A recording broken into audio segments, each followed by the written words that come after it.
নড়াইল যুব দলের যে মিছিল আছে আপনারা ব্যানারটি নামিয়ে ফেলুন এবং কালী উপজেলার ব্যানারটি আপনারা নামিয়ে ফেলুন। দিঘলিয়া উপজেলা দয়া করে ব্যানারটি নামিয়ে ফেলুন।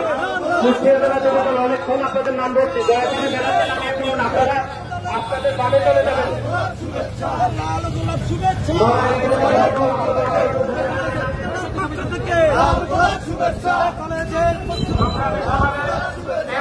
বক্তব্য রাখবেন বাংলাদেশ জাতীয়তাবাদী স্বেচ্ছাসেবক দল কেন্দ্রীয় সংসদের